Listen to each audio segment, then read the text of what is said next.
شیطان کا کام کیا ہے؟ مایوسی پھیلانا.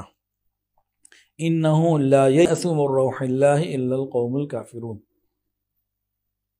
وہ کیا کرتا ہے؟ مایوسی کی طرف لے جاتا ہے. اللہ تعالیٰ رحمت کی طرف بلاتے ہیں، وہ مایوسی کی طرف لے جاتا ہے. اللہ کے دربار میں مایوسی جرم ہے، مایوسی کفر ہے، مایوسی نافرمانی ہے، مایوسی اللہ کی رحمتوں کی ناقدری ہے. اللہ فرماتے ہیں وَإِلَٰهُكُمْ إِلَٰهٌ وَاحِدٌ لَا إِلَٰهَ إِلَّا هُوَ الرَّحْمَٰنُ الرَّحِيمُ.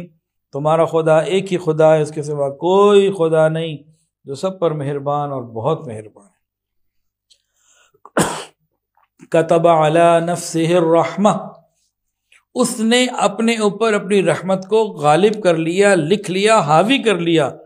اس کی رحمت اس کے غضب غصے کے اوپر سبقت لے گئی. اللہ تعالیٰ نے مخلوقات کو پیدا کیا اور یہ معاہدہ بھی لکھ لیا. كَتَبَ عَلَىٰ نَفْسِهِ الرَّحْمَةَ كَتَبَ عَلَىٰ نَفْسِهِ الرَّحْمَةَ.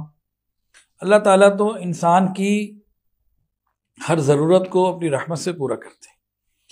اللہ نے زمین کے اوپر رحمت کی ایک نظیر ماں کی شکل میں پیدا کی.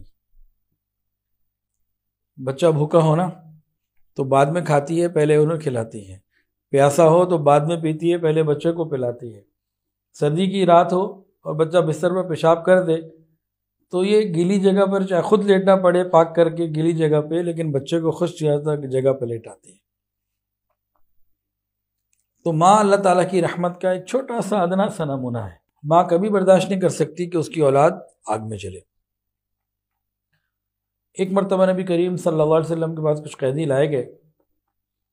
ان قیدیوں میں ایک عورت تھی جو کسی بچے کی ماں تھی، بچے کو تلاش کر رہی تھی. بے تابانہ انداز سے، بے قراری سے بچہ مل گیا، اس کو فوراً سینے سے لگایا، دودھ پلانا شروع کر دیا، پیار کیا. نبی علیہ السلام نے یہ منظر جب دیکھا تو صحابہ سے پوچھا کیا یہ عورت اپنے بچے کو آگ میں جلا دے گی؟ اللہ ممکن ہی نہیں ہے، کیسے ہو سکتا ہے؟ جب تک اس کی قوت اور قدرت ہے یہ ایسا کبھی نہیں کر سکتی. رسول اللہ صلی اللہ علیہ وسلم نے ارشاد فرمایا کہ جتنی اس ماں کو اپنے بچے سے محبت، اللہ رب العزت کو اپنے بندوں سے اس سے زیادہ محبت.